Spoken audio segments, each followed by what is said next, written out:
Okay, welcome everyone to fifth class, I think. I can't keep track of them anymore. I think it's the fifth in this series on getting to know your mind. Let's go ahead and start. I need the screen share on, John. So we'll start with the prayers that we normally do. We'll do the praise to Shakyamuni Buddha 3 times. Then we'll recite the mandala offering, brief mandala offering, and then we'll do the refuge in bodhicitta, first time in English and then twice in the Tibetan.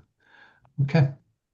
To the founder, the endowed transcendent destroyer, the one Destroyer, gone the one beyond, gone the foe beyond, the foe destroyer, destroyer, completely completely perfected, fully perfected, awakened fully being, awakened being, perfect in perfect knowledge and in good in good conduct, conduct, Sugata, without knower of the knower of the world, world.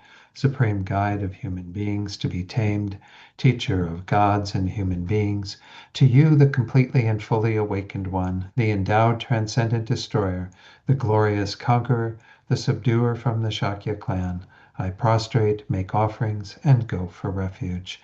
To the founder, the endowed transcendent destroyer, the one gone beyond, the foe destroyer, the completely perfected, fully awakened being, perfect in knowledge and in good conduct, Sugata, knower of the world, supreme guide of human beings to be tamed, teacher of gods and human beings, to you, the completely and fully awakened one, the endowed transcendent destroyer, the glorious conqueror, the subduer from the Shakya clan, I prostrate, make offerings, and go for refuge.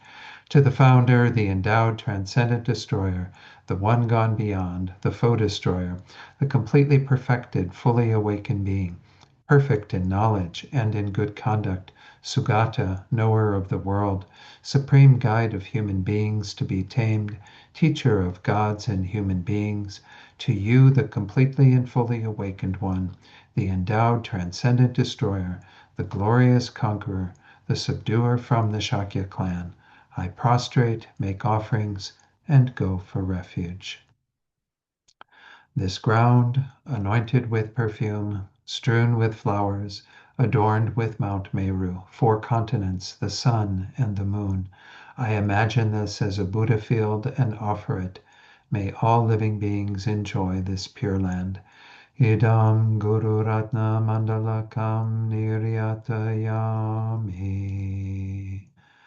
I go for refuge until I am enlightened to the Buddha, the Dharma, and the Supreme Assembly.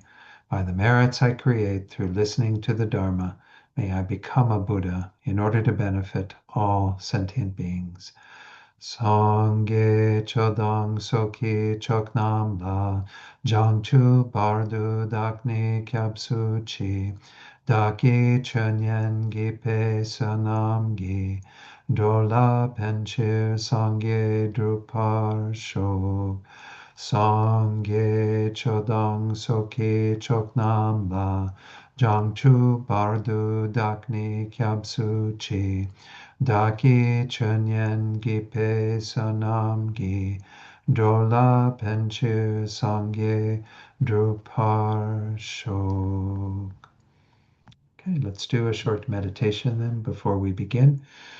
So just spend the first few minutes focusing on the breath to calm the mind, kind of bring yourself into this space, letting go of whatever distractions you might have from your day.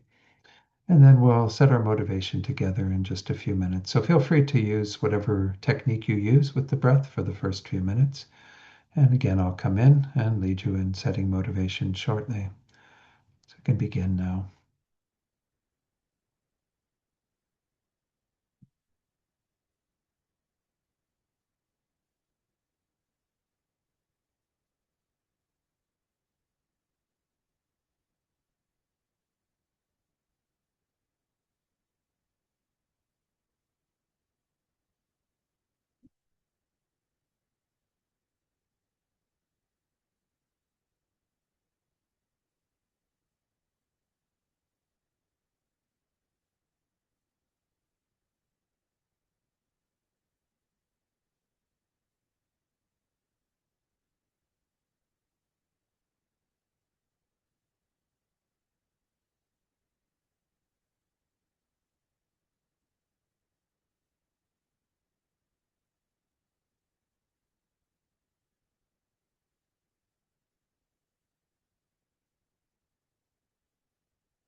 So, to set our motivation for tonight, let's bring in the teachings that we looked at last week around attachment. Attachment, desire, craving, grasping. That mind is really pernicious, something that we follow as kind of our default mode. And when we set our motivation according to the three levels of the Lam Rim, we can see how we have to overcome various levels of attachment. First, the attachment to this life. And we become consumed at times with wanting everything to be wonderful, pleasant in this life, grasping at it as if it has some sort of lasting quality. But it doesn't. This life is going to come to an end, and all the things that bring us pleasure will be left behind.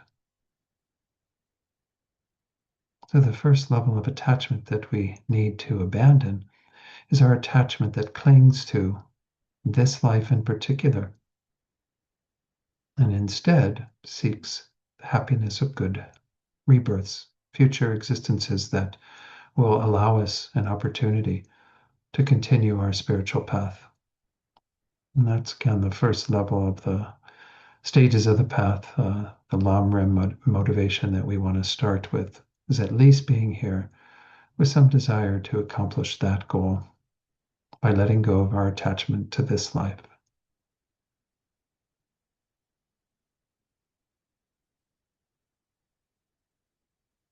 But then at the next level, we take in the larger form of attachment that is our attachment to cyclic existence. There's the craving and grasping that occurs at the end of every life that causes us to be embodied again. Of course, along with the karma and other causes of creating this cycle of existence, samsara, going from life to life, and never really finding any real peace or satisfaction.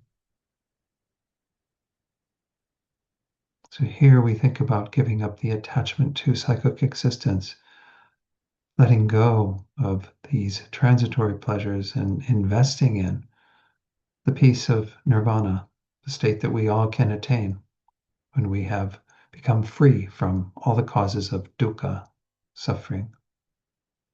So set that motivation that aspires to achieve liberation, letting go of our attachment to cyclic existence.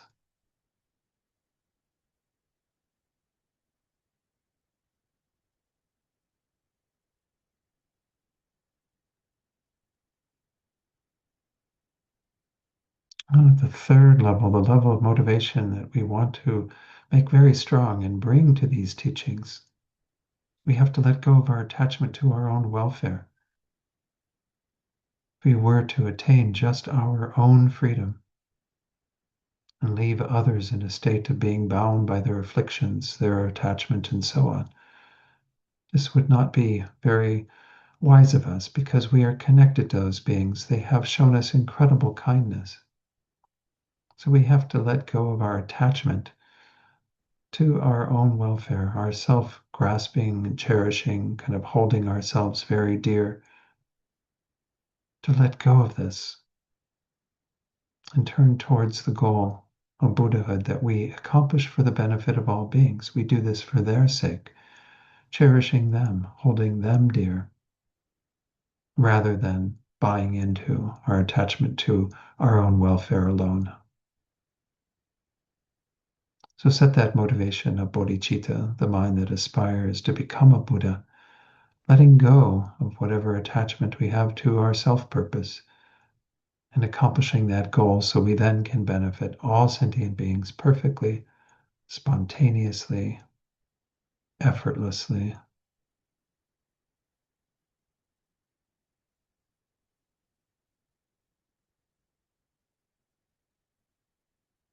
And then you can open your eyes fully and we'll start the class. Okay, so in the last class, like I said, we were working with attachment. Attachment, as I mentioned last week, was identified by the Buddha in his very first discourse as being the cause of dukkha, of being in the state of dissatisfaction. That we are constantly clinging, grasping at things to bring us the happiness that we seek. And of course, what we're going to look at a little bit later tonight is what happens when attachment doesn't get what it wants. This is the other, the three poisons that is involved in our unpleasant sensations, the things that we experience that bring us, some misery, some pain, some difficulty that we find unsatisfactory as well. But we lash out at those things and we create this kind of other energy when attachment doesn't get what it wants. So attachment is really our default mode. But we began looking at what are called the kind of close afflictions. Recall, let me go ahead and put that on the screen. We do have that one handout that I prepared that showed the full set of the 51 mental factors that we're working with. Again, we started with those that are omnipresent as well as those that are there when we're engaging in an object strongly. Those 10 they're always operating, or generally operating, not the second set always, but these are kind of the kind of machine of the mind. What's all going on when we are relating to things in our world? Attachment is the first of these 6 root afflictions that we're going to be going through. Again, we'll go on to anger or aversion a little bit later tonight. But we went on then, after looking at attachment, to look at the kind of the second set there from number 6 through 8: miserliness or avarice, haughtiness or self satisfaction, and then excitement. These are what are called the 3 close or proximate or secondary. There's different names that are used for this, but they are derived from attachment. We see that in this whole category of these 20 close afflictions, they're all coming from the 3 poisons, the 3 poisons being the first 3 of these root afflictions. So these are derived from them, these close ones. And so there are some that are derived entirely from one, such as these 3 from attachment. And then we'll see that there are some later that come from 2 of them, attachment and confusion. We'll look at those later, later on in this course, and then some that come from all 3 root afflictions. Okay, so essentially what I did last week again was take a look at miserliness. I want to go ahead and review miserliness real quickly, just by sharing with you what was in the slides that I had from last week. Again, I made a copy of these available to you out on the Google Drive, so you may have already read through these. But here he refers to it as avarice, greed, miserliness, different names for this as well. It's again a mental factor. These are all mental factors. They're kind of components of our minds that we can isolate and get to know. It's the whole purpose of this course, is get to know, as I've referred to numerous times, Venerable Robina's term, our crazy roommates, the things that are in our minds that we want to not follow and not get caught up in. And we're also going to look at, of course, the ones that we do want to hang out with and make our best friends. So this is a mental factor that, out of attachment to respect and material gain, firmly holds on to one's possessions with no wish to give them away. It has the function of cherishing one's possessions without letting them decrease. So that's the goal of this, mindset, is to hold on to everything, to keep it ours. It's very self-centered, revolving around our own welfare and not wanting to share what we have with others. This mental factor, Geshe Rabten says, causes us pain whenever the possibility arises of being separated from what we own and regard as dear to us. In addition to occurring with regard to material objects, it can also develop with regard to our inner understanding of Dharma. We might get kind of tight around our own knowledge and ability to work with the Dharma, and we don't want to share that with others. We don't want to let them in on how our practice is going, or share things that might be useful for their practice and so on. But especially, not sharing the teachings with others. This is really, not such a good idea, right? If the teachings are of value to all beings, we shouldn't be holding on to our own knowledge ourselves. It is thus the greatest obstacle to giving away our possessions to and sharing our understanding with others. In the future, it is a cause for both material and spiritual poverty. Recall that when we looked at this in the text that we're using, the world and ourselves, we saw that the antidote, of course, to this is generosity. And recall that there are 4 types of generosity. There's that generosity of material giving that creates the karma to have resources in our own lives. The second one is protecting from harm. which is a way that we can use the power and ability that we have to help beings who are in a position of danger, where they are potentially going to lose their welfare or their lives even perhaps, and we reach out to protect them. And we have the third, which is perhaps the most important of all of these, the generosity of the Dharma, of giving teachings to others. Again, we don't want to have that miserly mind that holds on to our own knowledge and doesn't want to share it with others. Then the fourth one is, according to the teachings of Tantra, which is generosity of love. And it's just being loving around all beings, to radiate love to them, to never be a threat to them, to always feel sort of at peace with others. It's a very powerful way of kind of a generosity of spirit to be in our world in that place. So maybe I'll just check in. Those were all the teachings. Again, I covered that last week, but anything on attachment or miserliness so far? We'll take a look at the other two in a moment. Anything from last week's teaching? Any comments you had from your study and practice? Yes, Mary Jo, please unmute. So as I was thinking about attachment and the things that we're attached to, our cravings and all that,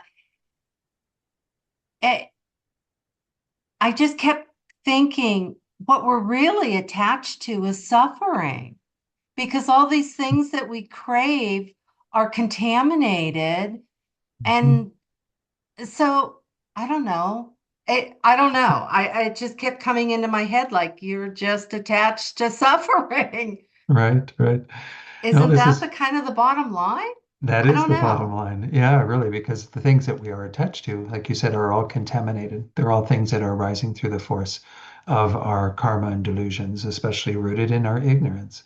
So even though they bring what we call pleasure, remember again, that feeling is real. We're not saying that it's not pleasure, but we're saying that that pleasure is fabricated and we overlay on top of it again, exaggerate all of that, and we make it into something that isn't even real. But also that pleasure doesn't produce true happiness, as we've No. seen, looking at the Four Noble Truths, which we did earlier in this course. Mhm. Pleasure is in the nature of the suffering of change, the dukkha of change. It doesn't have the ability to be sustained in the way that we are experiencing it from these contaminated objects to bring about any lasting happiness. So in the same way that we could say that somebody who is addicted to heroin or an alcoholic and continually going to those substances to try to bring about some measure of happiness, we can say it's very obvious with those things the suffering that is caused, right? Because it causes all kinds of damage to their body, to their mind, damages their relationships with others, can affect their work and all their how they their resources, everything that they are holding on to some degree. But we can see it there, right? We can see the suffering that happens because it's in that first category. It's obvious that when they partake of those things, it causes the more obvious form of suffering. But we're all addicted to the stuff that brings pleasure that we kind of enjoy. And certainly you can abuse some of those things too, right? You can certainly eat more food than what you should and cause, damage to your health and so on. But the idea is that we're not seeing it because we generally are partaking of those things in moderation. We are involved in all those. We are attached to those, grasping at those, and continuing to partake of them, thinking they're bringing some sort of lasting pleasure to us, but they don't. So essentially, you're right. We are sort of grasping at suffering. We are clinging to suffering, attached to that. Um, we have to see that reality. And so, any Mhm. questions from that then, Mary Jo? Or, No, it uh, just, yeah, it's just really interesting though. I was having, I don't know, not a good time, but interesting time really looking at that. yeah. And I don't know. It was an interesting week, so thank you. Yeah. And again, recall what we did look at, which is that the pleasure itself isn't really the problem, though, in terms of, when we experience this transitory pleasure, we can hold the awareness that this is not something we need to go chasing after because it doesn't produce the happiness we seek, and we can have a healthier relationship to it. So don't think we have to, again, abandon and I know you're not saying this, Mary Jo, I'm just saying this to everyone. We don't have to abandon pleasure. It's not like we have to put on sackcloth and torture ourselves going out into the desert and, not eating food or anything, all of that. It's just that's not what we're the answer to all of this. The answer is to change our minds so that when we have these experiences, just like we're going to talk about later tonight with anger, anger is when we have those unpleasant experiences. The experiences in and of themselves are simply that, a feeling of pleasantness, a feeling of unpleasantness. All the other stuff we lay on top of it is the story. And we have to stop kind of creating those stories and buying into those stories and following those stories to the inevitable attachment and anger that we have, towards those objects. So that's the idea behind it, but seeing things as they are is a good part of the Buddha's message, right? Seeing them conventionally for what they really are, and then at the deeper level, seeing them ultimately. And we'll get to that when we get to the third of these root poisons, ignorance, the ignorance that's underneath the surface of all of this. So, okay, good. No, it's a good observation and a good way to frame it all is to say, yeah, why am I so attached to what's causing me suffering? It's just this question that somebody would come to, hopefully, as an addict or the alcoholic who would see what they are attached to is only bringing them suffering. But we have to relate to everything in our world like that. The music we enjoy and the, movies we go see or whatever, all of these things, they don't bring about lasting peace and happiness. And there is some benefit to simplifying our lives and not being so complicated and, with all these various objects of enticement and pleasure around us. But that's not the answer, right? You could, again, totally isolate yourself from all of that, and you could still have a mind that's craving all the time. We have to change our minds, and then we can relate to these things much more accurately and, with greater results, better results. So, any other questions or comments? Okay. Let's carry on then to the last two that are the three. There were three that were the proximate or close afflictions related to attachment. The next one here, and this is, I'm going to go to Geshe Rapton's presentation, and then maybe we'll touch briefly on what our text, The World and Ourselves, says. Self-satisfaction, I think there he calls it haughtiness, is a mental factor that being attentive to the marks of good fortune one possesses, the good things that we do have, brings the mind under its influence and produces a false sense of confidence. It has the function of giving rise to and being in accordance with all other afflictions, as well as interfering with the attainment of any higher qualities. It's kind of it can lead to pride. It might sound like pride, but it's not identical because it's again more related to attachment. Pride has its own elements of attachment as well, but the idea here is that we are getting caught up in a view of ourselves as being somewhat, you know, having what we need and having what we want. It gives us that false sense of confidence, which again is not true. As we were just discussing, we are not actually in a good state.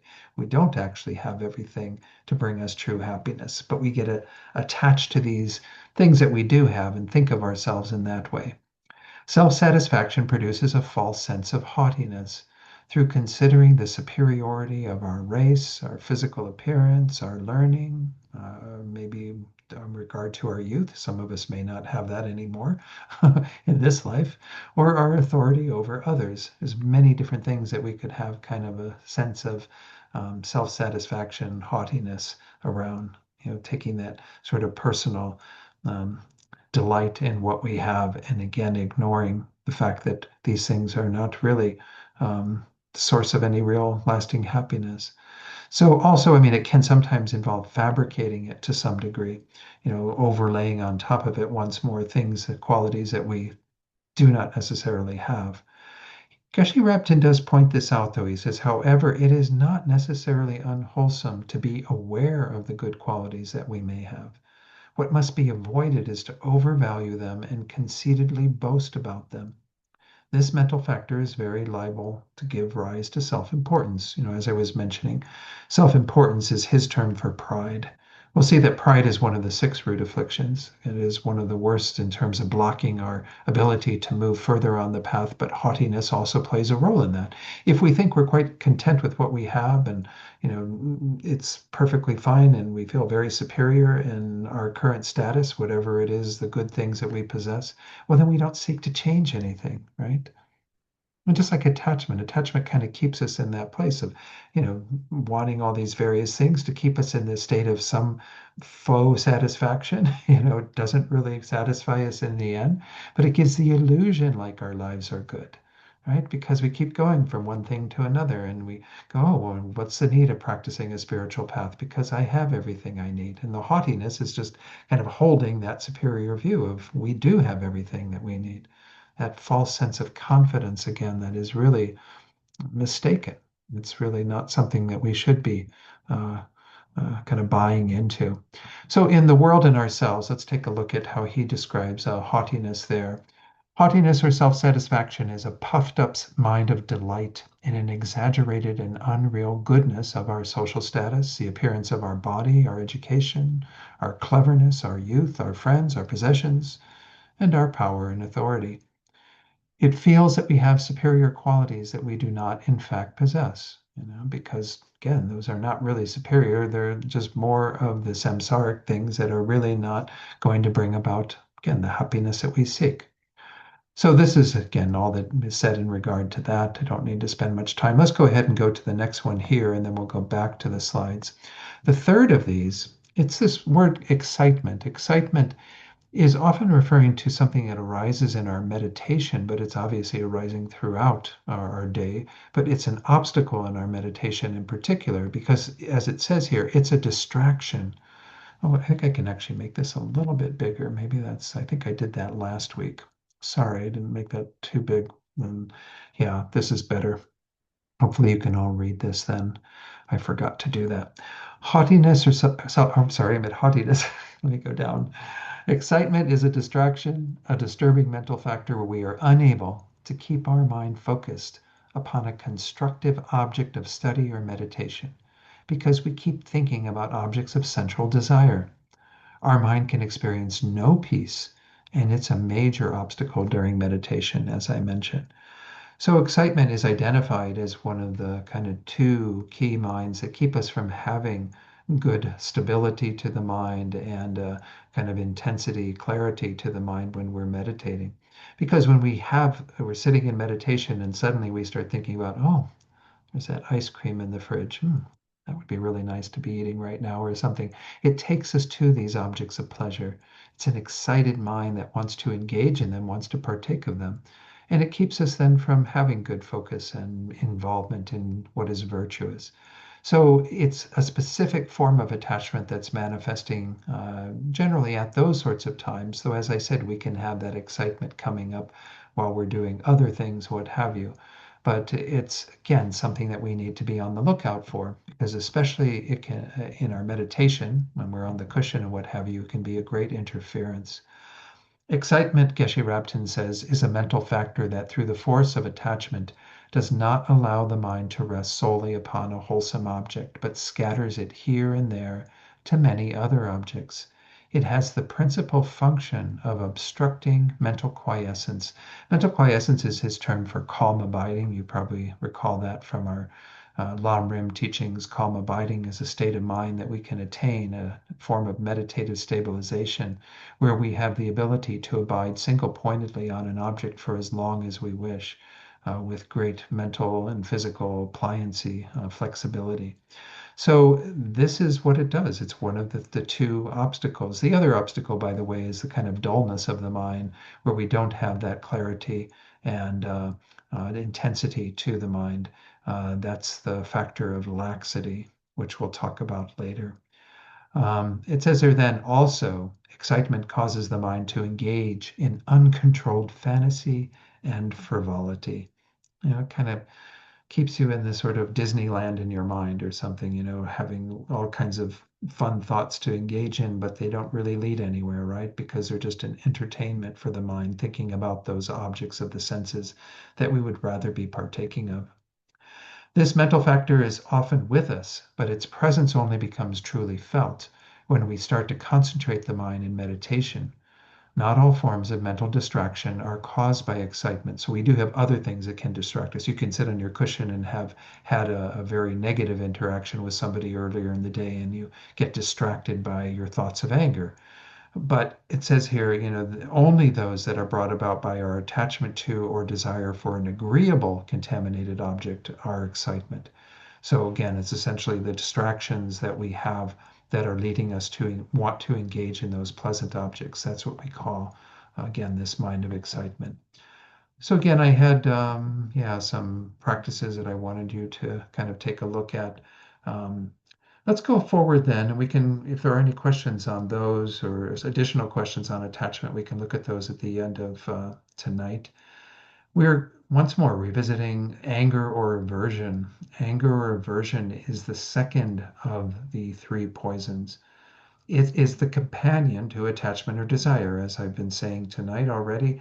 It's what happens when attachment doesn't get what it wants. We have that once more, that kind of default mode that we are expecting everything to kind of play out for us every day of our lives. That we, we'll get what we need in terms of as our day unfolds. Maybe if you're driving somewhere, that all the traffic will clear for you so you can get where you want to on time. That what you're looking for at a store, for example, will always be on the shelf. And of course, we get perturbed to some degree whenever things don't go our way. But our default mode is to have things go our way. And it's kind of interesting. Venerable Rabina, sometimes when she's teaching, I did hear her answer this question, particularly in one of the visits where she did a retreat in Santa Fe. And people, sometimes ask these questions about, well, what's going on when young children, for example, who seem so innocent, are abused or taken advantage of or killed or whatever. I mean, how can that be happening, right? There's this kind of, when bad things happen, we think somehow that that's something wrong with everything, right? But nobody, Venerable Rabina, in getting a question like it, she says nobody ever questions why the good things happen, right? Because that's our expectation.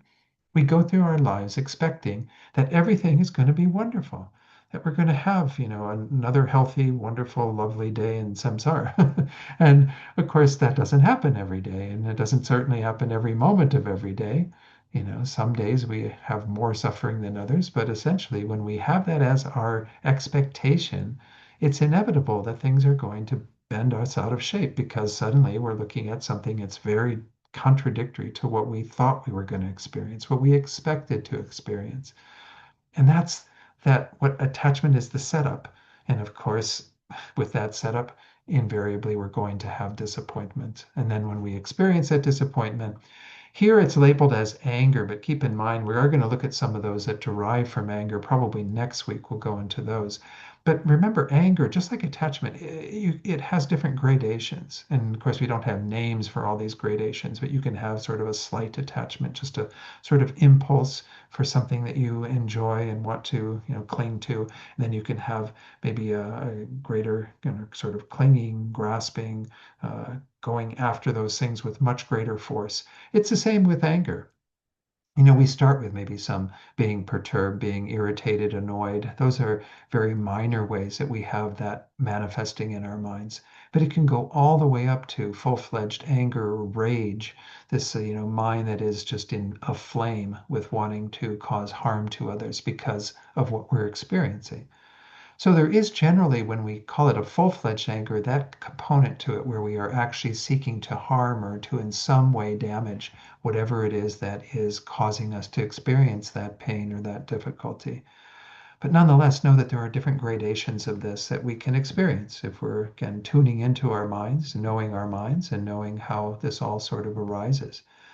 So let's take a look at what, I think it's first His Holiness and Venerable Chodron, how they talk about it in their one book in the series of the Library of Wisdom and Compassion.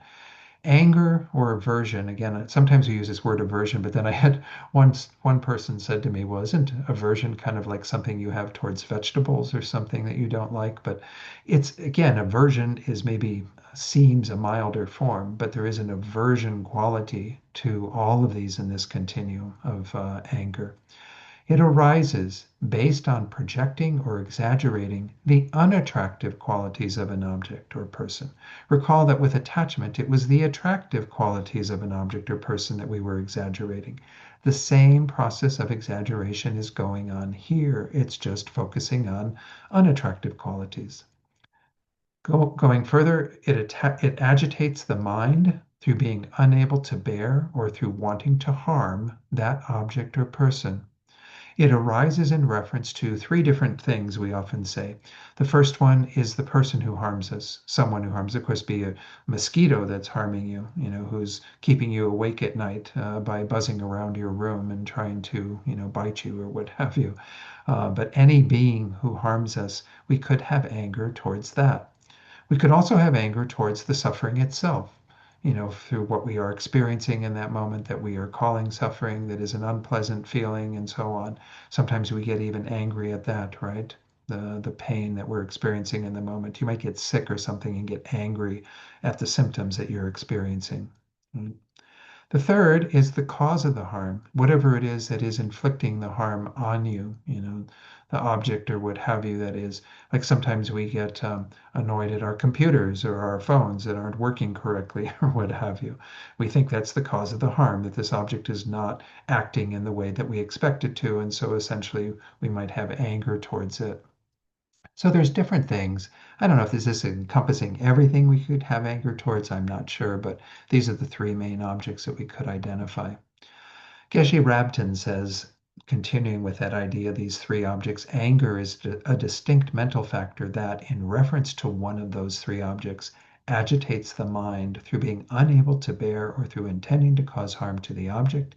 It has the function of disturbing and roughening the mind. And this is what we feel like when we have the mind of anger. But it's kind of interesting. Again, I alluded to this somewhat with attachment. Attachment doesn't feel like that. It doesn't feel like a disturbance. That's why attachment is so horrible, is because it actually feels good. It's like it's helping us to get what we want, going after all those objects of pleasure and bringing us that experience of those things. Anger is the other side of it, right? Feels very disturbing. Most people don't enjoy having anger in their minds. Some people, through habituation, may find that that is something that feeds them or in some way because they like the sort of adrenaline rush of having anger in their minds and the power that it seems to evoke in them or what have you. But essentially, it's not a very pleasant mind to experience. It generally is quite disturbing. So this is the nature of mind, as it said there, or of anger. It roughens the mind even. It gives us this kind of rough quality to where we end up often doing things on the basis of it that we wouldn't normally do. Just as attachment over exaggerates the attractiveness of the object, anger is a mistaken conception that over exaggerates the displeasing aspect of its object. So again, this is something we can tune into, just as we do with attachment. See to what degree we are layering on top of that object something that is not really there. Like when we have somebody who we dislike, and maybe it's just a chance encounter. You go to the store or something, and somebody runs into you and they give you a really mean look or something, and maybe say something nasty to you. We paint that person entirely negative. We take that one experience that we have, that one way that they are interacting with us, that one statement that they make, and we think that is the totality of their being. And we know that it isn't, right? Because what happens when I think may have mentioned this before, but what happens when we're the person who's annoying to somebody else?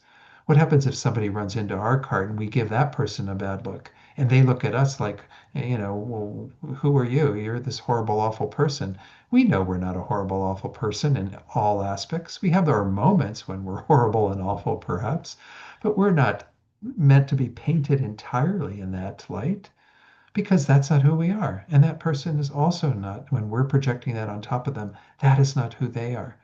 There's nobody who's 100% absolutely evil, awful, horrible. Mm.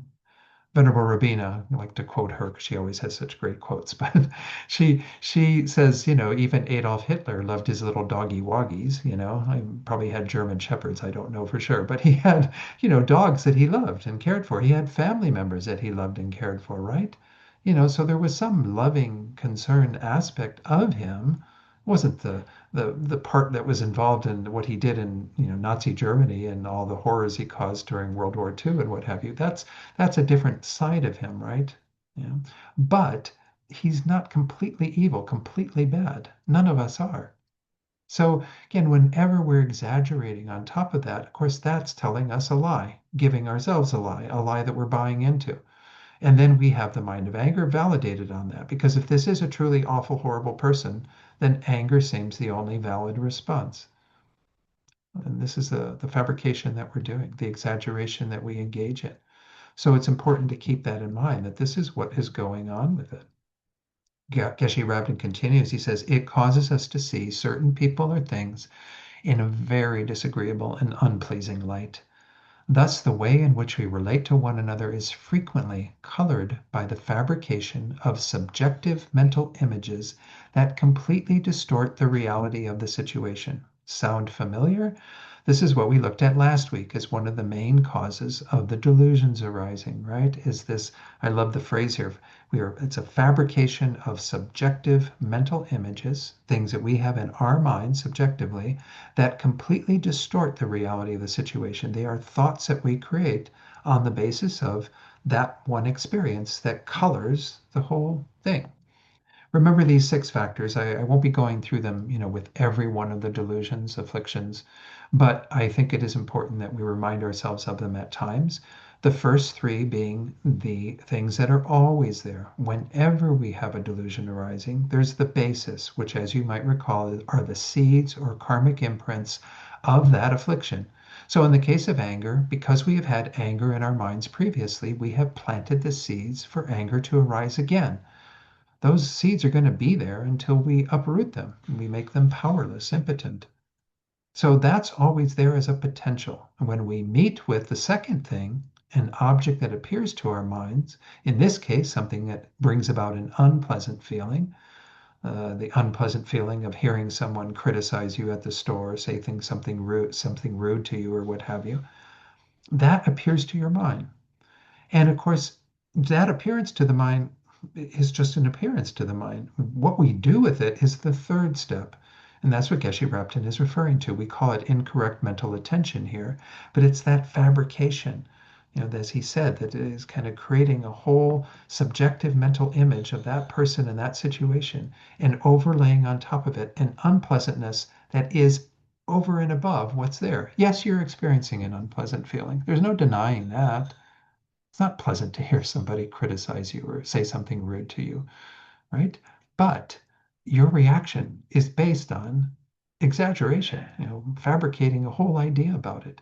That incorrect mental attention is what we're working on in this course. When we say getting to know your mind, is of course knowing our minds, but then being able to work with our minds. We work with our minds primarily with these delusions by understanding all the stuff we're layering on top, all the garbage from our own minds that is not in accord with reality. We can certainly say there are some facts. The facts are, yes, this person said these words to you. Everything else is, your own choice. And that's the one thing we have to remember is we always have a choice. We do use this phrase that we're under the control of our delusions, our afflictions.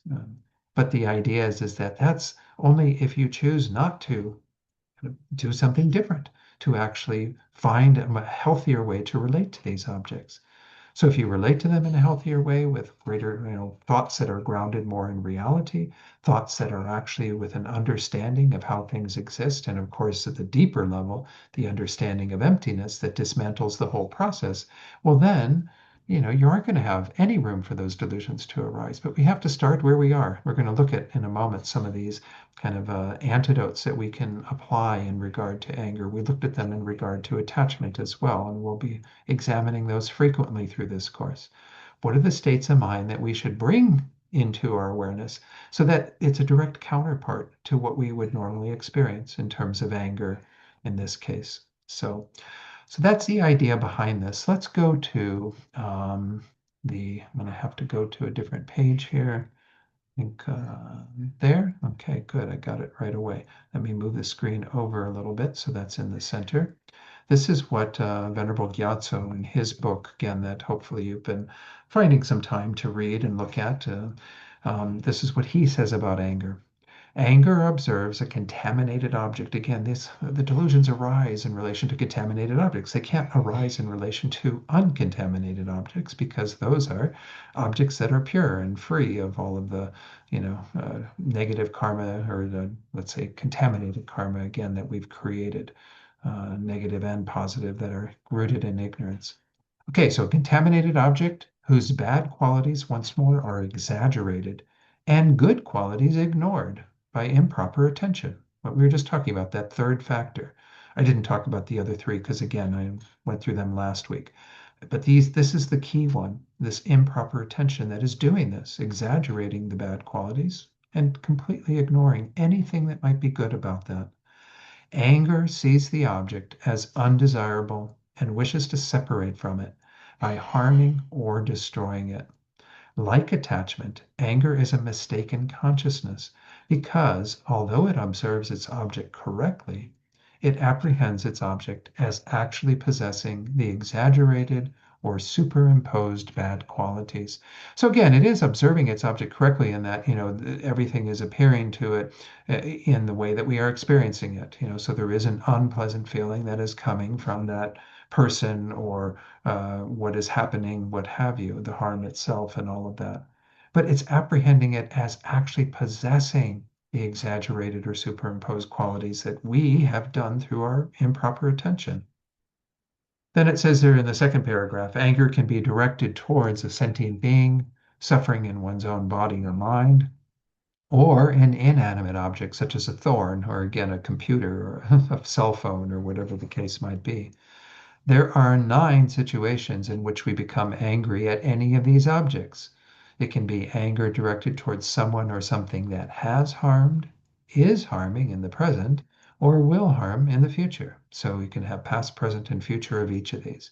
Towards someone or something that has harmed, is harming, or will harm my friends, and then towards something or someone that has helped, is helping, or will help my enemy.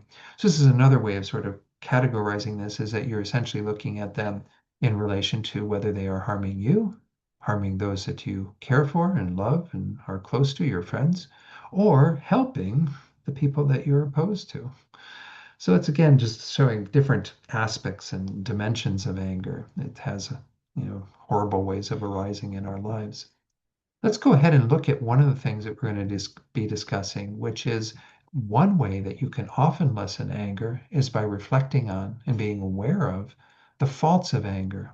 And I'm just going to go through these briefly, but this is one of the things I hope you can work with and will probably be somewhat effective with maybe lesser cases of anger. You might need stronger antidotes than this, but we have to be aware of the faults that this causes for us and for others. First of all, anger destroys our mental equilibrium. An agitated mind cannot enjoy peace. I'm sure we've all had this experience, right? Where we had an interaction with somebody and that wasn't very positive. We may have yelled at them or said things to them that we regret. And then we're disturbed the whole rest of the day into possibly the next day. We don't sleep well at night. We can't sit down and meditate because the mind is just too agitated, right? So why do we do this to ourselves? We buy into that. We're the ones that cause that mind of anger to arise, and we end up being the sufferer from it. Anger also throws our inner physiology out of balance. It's a condition for both minor and major physical health problems, right? It can cause high blood pressure. It can cause heart attacks. It can make us, again, through the force of the adrenaline and things rushing in our body, have all kinds of, discomfort and what have you. Anger also makes us ugly. If you've ever, hopefully people aren't, filming you or taking pictures of you when you're angry, but we don't look very pleasant. Even the most conventionally attractive face looks awful when we're angry. And then the next one, we forget the past kindness of friends and see them as our enemies, wanting to harm them or even kill them. I mean, it is interesting when we have the mind of anger arising towards those people that we're usually quite close to. We're incapable at that moment of really holding them as someone dear and remembering their incredible kindness and all the good things that they've done for us. We only once more see them through the lens of what's happening in that moment. And at that moment, they're this being that we just want to push out of our lives, right? And we may say or do things, of course, that will endanger that relationship. So this can happen with certainly people who are unpleasant for us, but even those who are pleasant and enjoyable for us.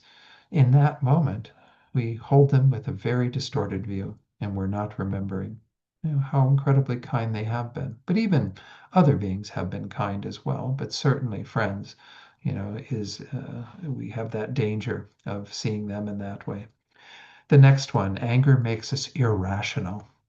We lose the ability to distinguish right from wrong, and we misconstrue situations by seeing them as threatening in one way or another. This is true, right? You get very irrational when you have the mind of anger, and people will start to, try to get you to see something else, and you just cannot see it because your mind is set, dead set on what you are currently grasping at and holding on to as the right view, the view that anger has of that situation. Through anger, the next one, we expose ourselves to danger, right? I mean, look at what happens with road rage. And we destroy our precious possessions. People often ruin their own possessions. And if you have that anger at a computer, you could throw the computer against the wall, right? And then suddenly you're looking and go, oh my gosh, now I don't have a computer. I've got to go buy a new computer because my anger caused me to destroy something I own. But I was mentioning road rage. I remember the first incident I ever heard of road rage was when I was here in the Bay Area, living in up in San Francisco. And I remember hearing a story that had happened just down the peninsula, I think in like San Bruno or one of those, where these two people were going into a 7-Eleven and one got the parking spot that the other one thought was theirs. And so they got into this argument. The guy got out of his car, the other one was in his car, and he got shot and killed. I don't remember which one of them was, probably the person who was angry and upset at the other, but one of them pulled out a gun and shoots the other one, right? And this happens. It happens in New Mexico all the time. It happens all over the place. So unfortunate that people, when they get so riled up with their anger, they again lose that perspective and they can engage in violence towards others very easily. So this is something to, again, think about the faults of anger in terms of it leading us down that path of causing harm, to ourselves and potentially to others as well. An habitual angry disposition makes our family and friends ignore and finally abandon us. I mean, how many people have been ostracized by their family because they're simply unbearable with their anger? Also, the world appears dark and threatening to an angry mind, and this can lead to paranoia. And people thinking everyone's out to get them because that mind of anger has colored how they are seeing things. They see everyone in that negative light over time. Now, there are the hidden faults of anger as well. Actions performed out of anger create karmic potencies for rebirth in suffering states. That's something that's not obvious to us when we're engaging in that act of anger and the strong mind of anger that is manifesting. We can be creating those karmic seeds to be reborn in one of the suffering states. Also, when anger is manifest in the mind, it weakens or completely destroys our accumulation of positive karmic potencies, right?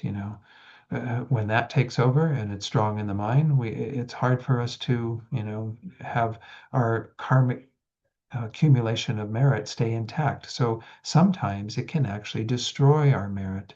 There are cases where it does that.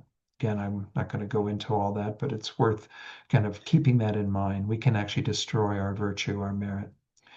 The third one, every moment of anger increases the strength of the seed of anger in our mind, so that in this life and even in future lives, we will have a strong tendency to become angry. And this is, as most of you know, you've studied karma and the results of karma. One of the results of a karma, and karma can be just mental, it also can be verbal and physical. But when we engage in something, we create the result of having that again. And it was like I was saying earlier, we plant seeds of anger on our mental continuum that can ripen when we have an object that brings us an unpleasant sensation and we have that inappropriate, that improper attention. So essentially, every time that we do, we kind of follow that and go down that pathway. We're creating the potency to go down that pathway again. So it's like we've been warned, we know where that pathway leads. That train has pulled into the station and we've gotten on it and gone to the destination time and time and time again. And we have to stop getting on the train. We have to recognize that there's only faults that are going to accrue if we go down that pathway of anger. So that's one of the important things to reflect on is the incredible dangers and faults of anger. I want to also highlight in his text, he points out the benefits of patience. Whoops, went too far there. Okay, let me push it down a little bit here. Patience is sort of the main antidote in a sense. It's the virtuous mental factor of non anger that we're going to talk about shortly. It's when we are actually combating anger and remaining calm and clear while we are experiencing those unpleasant situations. So, first, the patient person goes from happiness to happiness with few enemies, few conflicts, and close friendships with others. Again, that's a karma that we create. If you aren't having anger and being upset with the people around you, you create the causes for harmony with people, to have less enemies, less conflicts with others, closer friendships with the people and beings in your life. Secondly, having been patient and free from anger in life, we die without regrets and are reborn in pleasant places. So again, this is a important thing to keep in mind. And maybe we've been at the bedside of somebody who's dying who has not released some of that anger that they have from this life, or really found a way to kind of purify that and move forward. It's really horrible to die without having resolved some of that. If we carry that forward, again, it's going to potentially even influence where we end up. They actually say that the fruition of anger, in terms of that mind of hatred, strong anger, and what have you, is a hell existence. A hellish existence is a product of this type of mindset. Yeah. Whereas kind of miserliness and some of that strong attachment produces a hungry ghost rebirth. I mentioned this last week. So we have different, kind of rebirths that can even manifest on the basis of those being very strong patterns that we have cultivated in this life. So again, that's something also to keep in mind, that patience will allow you to die without regret and be reborn in a pleasant existence. By conquering the inner enemy of anger, outer enemies cease to exist. Rinpoche would often say this: no anger inside, no enemy outside, or no enemy inside, no enemy outside. I think that's the way he put it. So it's like we create an enemy through our mind of anger. And so if we don't have it inside, then outer enemies aren't manifesting. And the karma plays that out. We'll actually see less people harming us in our lives. Patience is also the best way to overcome those who are antagonistic to our chosen way of life. It empowers us to bear the austerities of practice with joy, and it protects us from the abuse and criticism of others, right? Because we have that foundation of patience that we're not going to get disturbed by those sorts of things. We're going to stay true to the spiritual path we're following and bear, those austerities with joy. Patience also pleases others, and they want to be near us, to help us, and to accept our guidance.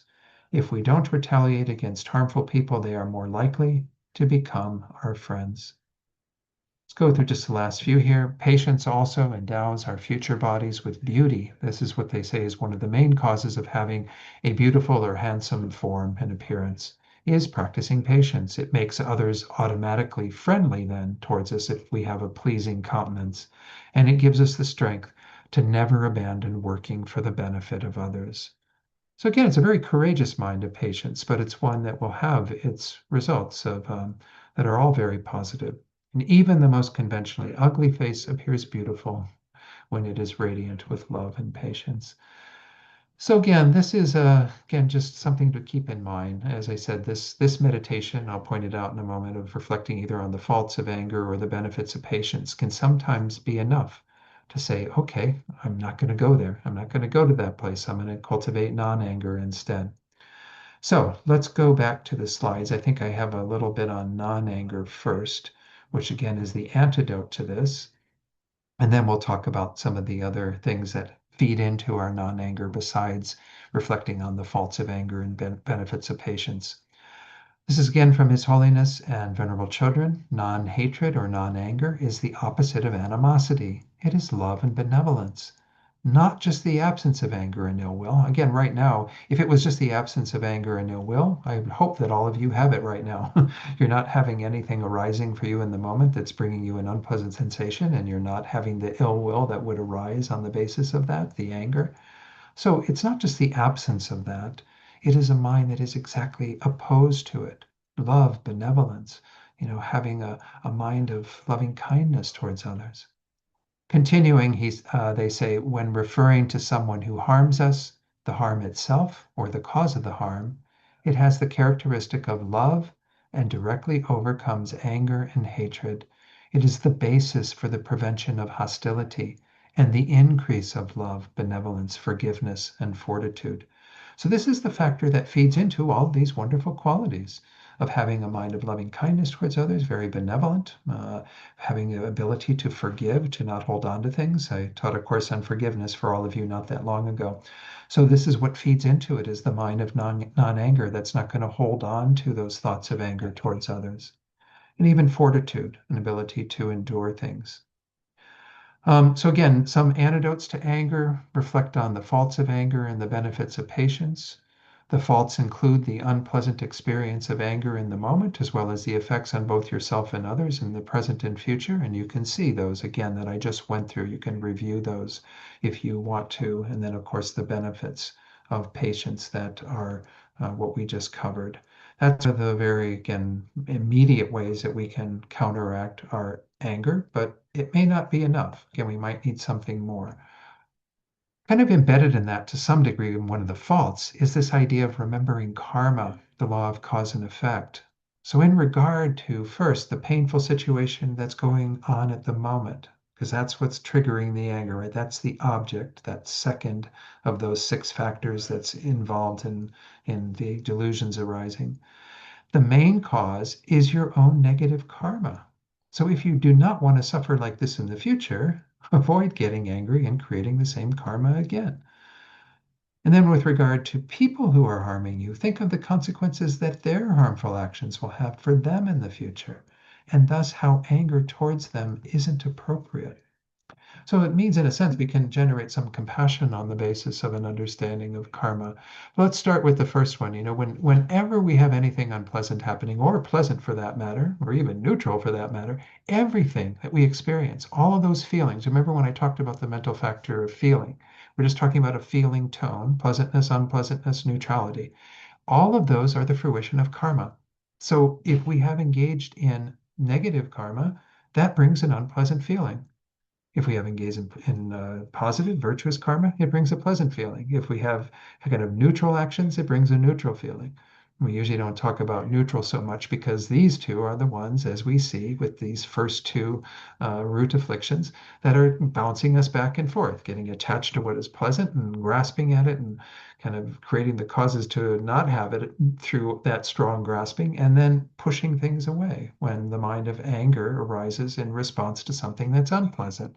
Well, if we remember karma in that moment, in regard to those unpleasant stimuli that are coming into our lives, and all of that we're experiencing as that feeling, it's the product of our own past actions. So if we think about it and go, okay, my own past negative actions created that unpleasant experience. If I don't want to experience it again, if I, think it's unpleasant and not something good to experience, well, then I'm not going to do the same thing. If I keep repeating the pattern by having anger towards what brings me an unpleasant situation, well, then I'm only going to create the causes to encounter it again, to continue to have it. And it's a bit like the way of looking at the addictive mind of attachment that keeps us in that pattern of grasping at stuff. It's anger has its own sort of logic of addiction. The more that we continue to respond to these unpleasant experiences with anger, the more we create the karma for those unpleasant experiences to come into our lives. So again, if we really care about ourselves, maybe this is the initial thing is self-compassion. If we have that self-compassion that says, Don, you've been doing this for far too long. It's time for you to stop having these responses of anger, reactions of anger towards those unpleasant experiences because you're only creating more of them. And then the second part of it was having compassion for others, because those beings who are doing these things that are causing harm to you, say again, the person in the store who, whatever you did, they didn't like you, or they just, whatever, you were kind of in their way when they were trying to get something off the shelf. And so they got upset that you didn't move quick enough or something. And they say all this rude stuff to you. Well, them saying rude things to another person is a form of harsh speech. They're going to create a karma to experience suffering in the future at some point. So the idea is that at that point, rather than having the mind that sees them in that negative light, can we see them as a suffering being who's caught up in the same pattern that we are of creating a karma that's going to result in their own future suffering and have compassion for them instead?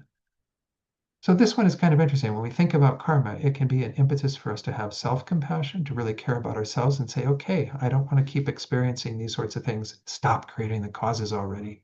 And then when it comes to others, because we see them through their ignorance and their inability to control their own minds, engaging in things that are going to bring about their own suffering, can we see that anger isn't an appropriate response at all? The only appropriate response is, again, love, compassion, non-anger. What we talked about earlier, having that more benevolent mind that is not going to treat others in that way. And sometimes what happens, it's quite interesting, is when we have that type of mind and we're very conciliatory and we know we're just patient in the face of all that, the other person may even change their tenor a little bit. Some don't. I mean, you're not going to say, not going to be effective with everyone, but this can also be a way of maybe alleviating the heat of the moment when somebody does say something, quite rude to you or mean to you, what have you. If you hold your patience, hold your ground, and say something that is actually very nice for them to hear and isn't going to create more conflict, well, then can we have the opportunity for a different outcome and for them to let go of some of their patterns and what have you? Might be able to help them in that way. You could see that as maybe another form of generosity, if you will. So let's carry on with the next grouping of things that are antidotes to anger. Recollecting impermanence and death. We had this with attachment too as well. There it was the idea that we would have to let go of all these objects of attachment at some point, that they change in this life, things that we like break, or someone might steal them, what have you. But at death we have to let go of everything. Well, here the idea is that realize how senseless it is to cling to thoughts of anger in the light of death, and thus how important it is to maintain harmony and resolve differences while we are alive. It's kind of an interesting, maybe a corollary to this one is when you do see yourself having this reaction of anger to something that's going on in your life right now. Think about, do I want to die at this moment with anger? Think back on that, road rage incident I was talking about. What if you are getting upset and angry at a person who just did something that has offended you, and they've got a gun in their car or in their, maybe carrying on them, a gun, and suddenly they just shoot you because they don't like your tone and what you're saying, right? It happens. This stuff happens in our world. Well, do you want to die with a mind of anger? Would you rather live your life? Wouldn't you rather live your life having patience and tolerance of others, a forbearance, a forgiveness, what have you? So that, again, when you get to your deathbed, you're also not kind of dealing with that reality of that anger. Should I turn on the light here? It's getting kind of dark. I'm in front of the window, but there's really not that much light. Hold on a minute, and I'll go turn on the light.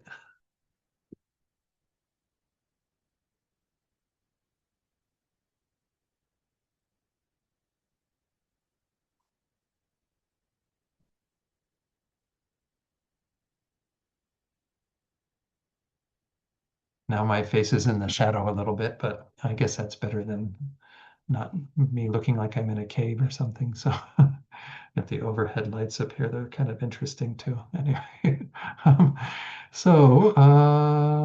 yeah, I think I've talked enough about that one. Impermanence and death, sometimes those are good antidotes for almost any of these delusions because the fleeting nature of things helps us to not concretize things and hold on to them in the view that we are having at that time. Another antidote: recall the nature of cyclic existence and develop renunciation. Given that suffering is inevitable while we're in conditioned existence, while we're in samsara, right?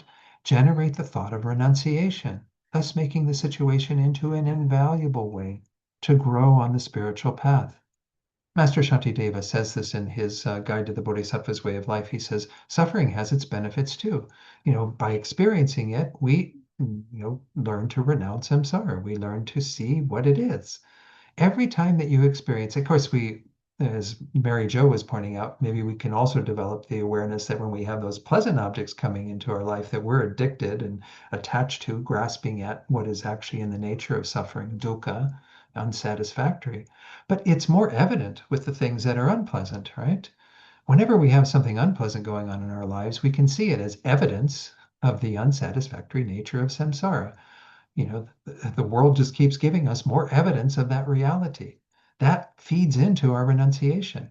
Rather than getting attached to samsara as some sort of wonderful, delightful, pleasure grove and delightful, place to hang out and stay, we see it for what it is, that it's actually quite unsatisfactory. So even when it's at that first level of dukkha, and that's what we're dealing with here with the mind of anger, it's responding to the suffering of suffering or the dukkha of pain. It's those experiences that are often the touchstone for us to see the nature of samsara more clearly. But we have to, of course, also see what we were talking about with Mary Jo's question, that there's the dukkha of change, that even the pleasant things are unsatisfactory. That's a deeper awareness we need for renunciation. The third level is the absolute level that we have to get to develop true renunciation, where we have an understanding of how pervasive conditioned suffering is going on all the time. We're in this unsatisfactory state, being under the control of these factors. So going back to again, this is an antidote to anger. Whenever anything's arising that's unpleasant in our lives, we go, there's more evidence of how awful samsara is and how much I want to be removed from all of this. The mind of renunciation, the Tibetan word for renunciation, maybe even Venerable, well, yeah, no, Venerable Angie talked to you, of course, on the three principal aspects previously, I think. I'm not sure. Anyway, one of the three principal aspects is renunciation. The Tibetan word is Ngenjong. Ngenjong means to definitely want to emerge from this craziness. To just say, I've had enough of it. I've seen samsara for what it is, and I want to be free of it once and for all. So that definite emergence from the state that we're in is an important mind to develop. So, hey, when these unpleasant things come into your life, think in that way. Say, oh, this is again something I really need to have to develop this renunciation. I need to see the unsatisfactory nature of samsara. If I don't, I never develop renunciation. And by the way, all these things that I'm mentioning as antidotes with any of these delusions as we continue to go through the list, we have to meditate on them in order to be able to bring them into our minds when those experiences actually happen. Because if the experiences happen and we don't have the tools kind of ready to apply, well, then what are we going to do? We're just going to succumb to the affliction again, probably. We need to have them sort of all locked and loaded and ready to go. Okay, here, I'm going to use my awareness of impermanence and death so I don't have the mind of anger arising. I'm going to use this as a means to cultivate renunciation through my having meditated on renunciation and the faults of samsara previously so that I then see that this is just more evidence of that. So again, you have to have these things in your mind to work with through your own practice, your own meditation. And that's again why I've spelled some of this out for you so you can meditate on it and then hopefully find it to be in your tool belt to be able to use when you encounter those painful experiences. Just go through a little bit more and then we'll have an opportunity for some questions. The next antidote is difficult to practice, but it's so important, especially for our bodhicitta. We talked about renunciation. One of the other three principal aspects of the path is bodhicitta, to cultivate love and compassion for those who harm. View those who cause harm to yourself and others through the lens of their basic wish to be happy and be free from suffering, and their confusion in regard to how to attain those results. We have our own confusion we still succumb to, but most beings are totally confused about how to find happiness and attain freedom from suffering. So then it says there, yeah, generate thoughts of loving kindness and compassion towards them instead of anger. I mean, this is a very, very powerful antidote to anger, but once more, you have to practice on the cushion. Bring those beings to mind. If you are having a problem with a specific person in your life, bring them into your meditation. Think about them and again, acknowledge that they are doing things that cause unpleasant experiences for you, what have you, but that you have a choice. You can choose to see them through the lens of loving kindness and compassion. And then when you have them screaming at you the next day or doing things that are harmful, you can cultivate that mind in place of the mind of anger. Again, this is the way we make these really deep changes in our minds is by cultivating the non-anger, the thoughts of loving kindness, benevolence, compassion in the face of something that is unpleasant rather than continuing to buy into that anger. So a very powerful one, but again, somewhat difficult to apply because our mind at that time generally is not seeing that being or that situation in a very favorable light. So what I want you to work with over the next week, well, actually you have a number of weeks because again, I will not be back with you for a class and I will be back in person in the Gompa there in Taos on March 26th, 3 weeks from tonight. So you do have some time between now and then, and you can actually work with any of these mindfulness exercises that are in the slides that you can go back to and work with. First, as you come into contact with objects that produce an unpleasant feeling, notice how the mistaken conception of anger or aversion arises. Again, particularly with regard to those 6 factors, but I might say even more specifically that factor of improper mental attention, right? That improper thinking, that way of framing things that causes us to see things in that exaggerated, unpleasant way, and the mind of anger to have a basis to then arise. Also notice whether just having that awareness of the process of anger arising can disrupt its development. Sometimes that's enough. We go, oh, I see what I'm doing. I'm stepping in it again. I'm having these improper thoughts that are really not based in reality. Also, having meditated on these antidotes to anger, as you come into contact with objects that produce an unpleasant feeling and you see aversion arising, apply any of them to see how they reduce or eliminate anger in the moment or even after the fact. Say you still do step in it and you have that mind of anger. Afterwards, when you get home or back in your car or whatever, spend a couple of minutes in silence and just really reflect on any of these.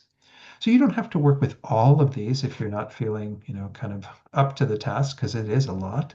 Maybe choose one that feels like the right one for you at this time in your own spiritual practice and then work with it. You've got all the information now from tonight's class and the slides that I'll again put out on the drive so you can take a look and kind of understand each of these as an antidote. And then you can bring it to mind, hopefully, when an unpleasant object comes into your experience. And then again, I've sort of set out some things to look at for the next class. We're going to go on to look at these 5 close afflictions that are derived from anger, and then probably go on to look at pride, begin our examination of pride, which again is one of our 6 root afflictions. Okay, 10 minutes left, so we have some time for some questions or comments from anybody.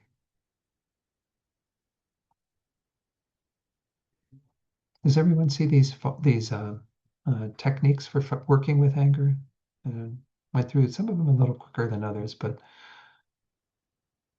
these are pretty standard. There's more antidotes to anger probably than you can find in various other sources. But and by the way, there's a wonderful book with Venerable Thupten Chodron wrote called "Working with Anger." That's really quite useful. But okay, so we Okay. have well, there's a question. There's 2 questions online, and then in the Gompa. Okay, Anne Marie in the Gompa, please. Can you hear me? Yes, can hear you fine. Oh, thank you. Uh-huh. Well, yeah, I've been practicing loving kindness meditations for really a very short time. It's only been about a year or so. Mhm. And I find that your recommendations, that your comments tonight really come in, that it affects all of the comments, like your anger, your Mhm. expectations and all that kind of stuff. If For me, I can't talk for everybody, but for me, when I send loving kindness to people that I don't especially like, it clears my mind. It makes me feel better. And so all these things you're saying have an immediate reaction from me, just not Right. just staying in your loving kindness state. Great, great. Thanks, Anne Marie. And wonderful that you're doing that practice, practicing metta or loving kindness in meditation and then carrying that into your life. That's the whole thing is, so that any being you meet, you can hold that thought. I think Richard Gere in the video that was done for Discovering Buddhism for the module on bodhicitta. He had that as his little comment because at the end of each video they would have a student, and he was the student who was talking about his practice. He said he for a while he practiced that, like holding the thought of may you be happy, may you have the causes of happiness with every being that he met. He made that his kind of life practice, and it really changes it. How can you? Because that's the thing. Again, these things are diametrically opposed. If you have the thought of love in your mind, you cannot have the thought of anger and hatred Yeah. because Yeah. it just doesn't allow it to arise. Great. Thanks for sharing that, Anne-Marie. Anything else? Or no? No, that's it. Thank you. Okay, good. Okay, Roger, please unmute, and then we'll see if there are other questions. Yes. Oh, hi, Don. Hey, Roger. So, in dealing with anger, I've noticed a real connection with fear, and I wanted to ask you if you would like to comment on that connection because um, it seems that the times when I do get angry, if I ask a question, well, what am I really afraid of? It helps me go a little bit deeper on it. So I don't know. I just wanted to see what you thought about the connection with fear and anger. Yeah. No, thanks for that question, Roger. And it is interesting. I've had this observation for many years, and I talked to a number of teachers about it. How why isn't fear on the list of mental factors? Because, it seems like it should be there. It's such a common thing that we have arising in our minds, right? And Venerable Rabina's comment is like they're all the delusions are in the nature of fear because there's some level of again a grasping at our self-existence, which we'll talk about more when we get to talking about ignorance and so on. But the idea is that we have this tendency to reify a sense of self, and then we are afraid of anything that threatens it, anything that kind of gets in the way of it. That's sort of again our way of operating in the world. I think fear plays a particular role in regard to anger because, once more, if we say anger is when attachment doesn't get what it wants, well, that's what we're fearing, right? We're fearing losing the sense of kind of security, of things being status quo, of having the pleasant, delightful, wonderful things in our lives. And so that fear is what gives rise in this whole process to the mind of anger, because that fear in that case is equivalent to attachment not getting what it wants.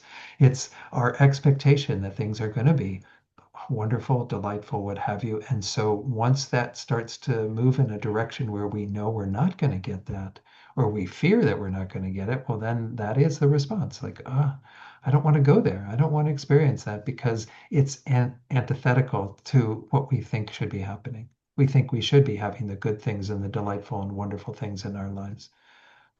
Mm. So I think it's very much caught up in it. And I think that there's what you're pointing out, that's a perfectly valid antidote as well, or a way to engage in when we see anger arising to say, what is it that I'm afraid of right now? And what is really happening in terms of the underlying assumption that I have about things that is causing this anger to arise? And perhaps even opening up to the possibility, and this is, of course, something that's embedded in that idea of the benefits of patience, that we need, again, those unpleasant experiences to deepen our patience. And that, in and of itself, is an antidote to fear. Patience is all about being courageous and saying, okay, I'm going to willingly deal with whatever is going on and not have my mind get disturbed because I know that's a much healthier way to be in the world. So it kind of becomes an antidote to fear as well, where we have that stamina and that courageous approach and stance with everything, so that we don't get taken in by those unpleasant things and sucked down the tunnel of anger and confusion and what have you. So I think there's definitely a corollary to this. Sometimes I teach on fear. I have a little thing I do called working with fear.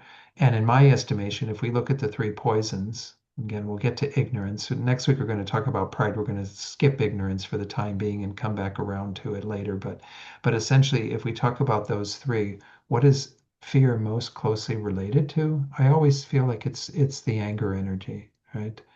Because it is a threat to our well-being. It is the kind of approaching of something that's going to cause us discomfort or suffering, or may even be causing us that in the moment. I think about the fear that must be going on in parts of the world, especially now since the last time we met, in Iran, where there's, the fear of getting bombed and losing your possessions, your loved ones, everything, your own life. I mean, that fear is very, it's a human characteristic, right? But when we have things that threaten our well-being and our safety, the response often is anger, is, to fight back, to do what we can to put things right, to get, kind of what we need and what we want at that point. So I agree with you. I think there's a taste of fear, particularly with anger, much more so than attachment and ignorance in my mind. I hear Venerable Rabina's comment that they're all rooted in fear, because there is that underlying fear that we are just being these embodied beings in this world where there's no surety, there's no certainty, there's no way of kind of navigating the what goes on in our daily lives, and finding what we're really seeking. But I agree, it's really quite close to anger. Does that help some? Or do you have some additional thoughts or questions on that? Oh, okay. Thanks, Roger. Yeah. Anything else before we conclude tonight? Just about at our time up, but okay. So again, you do have some time to maybe catch up on the readings. Again, I posted all of these, and if you go to the end generally of each of the sets of slides, there'll be the reading assignments, and there'll also be the practice advice, the mindfulness exercises, and feel free to work with those over the next few weeks. You've got some time to kind of catch up on things and get some experience. And when we reconvene back in the Gompa in 3 weeks, we'll continue and carry on with this further. So we have probably the list of names that Jana, I guess, will kindly read for us. Thank you, Jana, for doing that. We dedicate the merit created from listening to this teaching to all beings everywhere on every prayer list. We dedicate for the health and long lives of all our precious teachers. We dedicate for all those experiencing obstacles, specifically Wyatt, Adrian, Stella, Jana, Marie, Tony, Mary Jo, Rolf, Elohim, Aiden, Ed Gillespie, Yvonne, Alyssa, the Venerable Monks in doing the Walk for Peace, Kennedy, Lisa, and Matt. And we dedicate for all those experiencing illness, specifically Jane, Mary Jo, Maria, Libby S., Lou, Bonte P., Kelly, John, Nikki, Cecil, Bill, Rolf, Venerable Monk who lost his leg, Venerable Dom Fomasan, Lou, Mary, and Roman. And those excuse me, can I add my cousin Lydia? I just found out she was put into hospice for kidney cancer in California. She's her age. Anyway, Lydia Martinez. Lydia. Yeah. Martinez. Thank you. All right. Thank you, Stella. Mm-hmm. And all those who are dying or who have died in the last 49 days, Renee Good, Sandra Jackson, Eric, Nate Selby, Alex Pretty, Ben, Peppa the dog, Reverend Jesse Jackson, Stony, John B., and Carolyn P. And we can think of all those who have died in conflict and war in particular, especially the young girls who were killed at the elementary school in Iran, which was really very, very sad. But anyway, I don't want to bring everybody down, but this is the nature of existence again. So we have to think about these beings and dedicate for their welfare so they can find a good existence, and for the welfare of all those beings on the list so they can be free from their suffering and find the causes that lead to true peace and happiness. Thank you, Jana, for reading that. Any other names to be added? Sorry. No? Okay.